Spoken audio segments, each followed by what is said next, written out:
روکڑا خرچ کرنا سیکھو, بچپن سے بچوں کو سکھاؤ بیٹا یہ جو آپ کو عیدی ملی ہے نا اس میں تو اتنے فیصد صدقہ کر دو. سمجھ میں نہیں آ رہی بات؟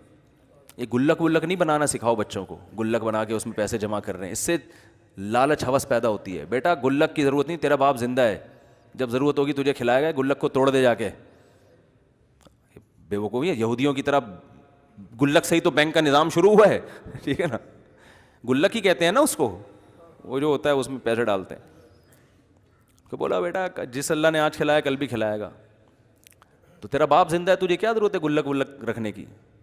جو پیسے دیے ہیں جو استعمال کر لو, کچھ کی کچھ خرید لو, کھا لو, کچھ کھلونا خرید لو, کچھ کر لو, باقی کیا کرو, صدقہ کرو. وہ فقیر آیا اس کو دے دو جا کے. بچہ کہے گا نہیں میرے پیسے, بولا بھائی میرے کچھ نہیں ہوتے, دیکھنا میں مروں گا نا میرا بھی جنازے میں خالی ہاتھ جاؤں گا. یہ باتیں بچوں کو بچپن سے سکھایا کرو. بیٹا ایک دن میں مروں گا, ایک دن تو بھی مرے گا, جو خرچ کر دے گا وہ آخرت میں محفوظ ہو جائے گا. بچے کو عادی بنا لیا نا, آخرت میں تو اس کا فائدہ بعد میں ہوگا, دنیا میں آپ کو ہو جائے گا. جب آپ بوڑھے ہوگے آپ پہ بھی اسی حساب سے خرچ کرے گا. آپ نے اس کو بچپن سے بنایا کیا ہے, کنجوس. اس کو پہلے تو بہن بھائی نہیں دیا آپ نے, کنجوسی میں 2 بچے پیدا کیا آپ نے. سب سے بڑی کنجوسی تو یہ, کیونکہ آپ نے کہا تیسرا ہوگا تو میرا خرچہ ہوگا. بچہ سیکھ لیتا ہے کہ جو ابا اولاد کے معاملے میں کنجوس ہے وہ باقی معاملات میں کیا ہوگا. تو شروع میں ہی اس کو یہ سکھا دیا آپ نے کہ 2 بچے ہی اچھے. اور کیوں اچھے؟ اس لیے کہ خرچہ کم ہوتا ہے. تو شروع سے ہی خرچہ بچانے کی سوچ بنے گی کہ نہیں بنے گی؟ اللہ کو سخی آدمی پسند ہے, کھلانے والا. کھلاؤ, ہاتھ کھولو. اس کے حکام مسائل کیا ہے وہ میں پھر بعد میں بتاؤں گا. تو ایک کام تو یہ, جو یہ کرتا ہے اس کا مطلب اس کو دنیا سے محبت نہیں ہے, واقعی مسافر خانہ سمجھتا ہے. سخاوت کرو, سخاوت. اللہ نے پیسہ دیا, بیوی بچوں پہ بھی خرچ کیا کرو. بیوی بچوں پہ بھی خرچ کرتے ہوئے جان نکل رہی ہوتی ہے. پیسے بچا بچا کے فلیٹ خرید لیتے ہیں اور کھاتے کیا ہیں, پرہیزی کھانے, کھچڑیاں کھا کھا کے نا پیسے بچا کے ایک فلیٹ خرید لیا. پہلے تو کھاؤ یار, اچھا باقی یہ تو بات کی چیز ہے, کرائے پہ رہ لو کوئی مسئلہ نہیں ہے. خیر دوسری چیز جس سے پتا چلتا ہے کہ آپ کو دنیا کی محبت نہیں ہے وہ یہ ہے کہ دنیا کی ٹینشن کتنی لے رہے ہو آپ. دنیا کی, جو آدمی دنیا سے محبت کرتا ہے وہ ٹینشنوں میں گھرا ہوا ہوتا ہے. ہائے اس کے پاس پیسے آ گئے, ہائے میرا تو بزنس نہیں بڑھ رہا, ہائے ادھر کیا ہو گیا, ہائے وہ میری دکان کا کیا ہو رہا ہے, ابے کسٹمر ہی نہیں آ رہے, صبح سے بیٹھ کے مکھیاں مار رہا ہوں, ابے یار یہ جاب یار یہ کوئی اچھی جاب ہے یار, 25-30 ہزار روپے مل رہے ہیں, اس میں کہاں گزارا ہوتا ہے. ایسے ہی منہ بنا کے باتیں کرتا رہے گا سارا دن. ابے یار کوئی اچھی جاب مل جائے یار, یہ کیا کراچی کا اسٹائل تو یہی ہے, پنجاب کا مجھے نہیں پتا. ابے یار پتہ نہیں کیا اللہ میاں کو میں ہی ملا ہوں یار, 25 میں کہاں گزارا ہوتا ہے یار. اس طرح کی باتیں کیا کر رہا ہے, ہر وقت کیا کرے گا, روتا رہے گا بیٹھ کے. سمجھ رہے ہو؟ اٹ از کالڈ ناشکرا, اٹ از کالڈ ناشکرا. بولا کرو یار الحمدللہ کھانا پینا 25 ہے تنخواہ, کھانا پینا الحمدللہ ہو جاتا ہے.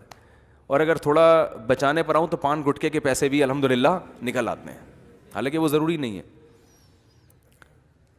وہ مسافر خانہ ہے نا. نبی نے فرمایا جس کو 2 ٹائم کی روٹی مل جائے, بیماریوں سے جسم پاک ہو, رات کو سونے کی جگہ مل جائے, تو گویا اللہ نے پوری دولت سمیٹ کے اس کو دے دی ہے. کیونکہ مسافر کو کی بیسک ضرورت یہی ہوتی ہے. ٹرین میں, بس میں آپ کو بیٹھنے کی سیٹ مل جائے, ٹیمپریچر مناسب ہو, ٹھنڈک نہ لگ رہی ہو نہ گرمی لگ رہی ہو, مناسب ٹیمپریچر ہو, بیٹھنے کی جگہ مل جائے, سونے کی جگہ مل جائے, اور کوئی ٹینشن نہ ہو, کوئی خام خواہ میں مچھر آ کے کاٹ رہے ہیں آپ کو یا کوئی اور ٹائم پہ کھانا مل جائے, تو بس سفر اچھا گزر جائے گا. بلکہ سفر کو انجوائے کرو گے آپ. لیکن آپ کو ٹرین میں بحریہ ٹاؤن بھی چاہیے. W11 میں سفر کر رہے ہو آپ, لانڈی پہ اترنا ہے, اور آپ کو بحریہ ٹاؤن میں ذاتی پلاٹ چاہیے, آپ کی 1 کروڑ آمدن ہونی چاہیے, آپ کے پاس اتنا گولڈ ہونا چاہیے, یہ ہونا چاہیے, وہ ہونا چاہیے. تو یہ آپ کی اپنی ٹینشن ہے جو آپ نے اپنے اوپر مسلط کی ہوئی ہے. اس کا علاج وظیفوں میں نہیں ہے کہ وظیفے پڑھ کے یہ ٹینشن, نہ نفسیاتی ڈاکٹروں کے پاس اس کا علاج ہے. کیونکہ میں نے ڈاکٹر خود ان ٹینشنوں میں دیکھے ہیں. نفسیاتی ڈاکٹر خود ٹینشن میں بیٹھا ہوتا ہے, آج کوئی پیشنٹ ہی نہیں آیا. حقیقت ہے نا یار, سارے بندے ٹھیک ہوتے جا رہے ہیں, کوئی پاگل ہی نہیں ہو رہا. وہ تو خود ٹینشن میں آئے گا. تو وہ آپ کی ٹینشن کہاں سے ختم کرے گا بھائی؟ وہ تو خود ٹینشن میں آ رہا ہے, یار کوئی پیشنٹ ہی نہیں آ رہا, میرا گھر کا گزارا کیسے ہوگا؟ تو وہ آپ کی ٹینشن کہاں سے دور؟ ٹینشن صرف ان لوگوں کی ختم ہوتی ہے جو دنیا کو مسافر خانہ سمجھتے ہیں اور آخرت کے حساب کے لیے تیار رہتے ہیں. ان کو صرف ایک ٹینشن ہوتی ہے آخرت کی. کہ اللہ کے سامنے اعمال کا حساب دینا ہے. تو اللہ تعالیٰ ہمیں اس دنیا کو حقیقت میں مسافر خانہ سمجھنے کی توفیق عطا فرما دے. اب اگر کوئی میت ہوا کرے نا تو تعزیت بھی کیا کریں, سوچا بھی کریں بیٹا تو بھی کسی طرح کسی دن لڑک سکتا ہے, ایسے ہے تو اس خوش فہمی میں نہ رہنا کہ میں تو نہیں جاؤں گا. جتنے لوگ گئے ہیں ان کا کسی کا بھی خیال نہیں تھا کہ میں نے جانا ہے, سب یہی سمجھ رہے تھے کہ وہ چلا گیا, میں تو فٹ فاٹ ہوں, مجھے کیا ہو گیا.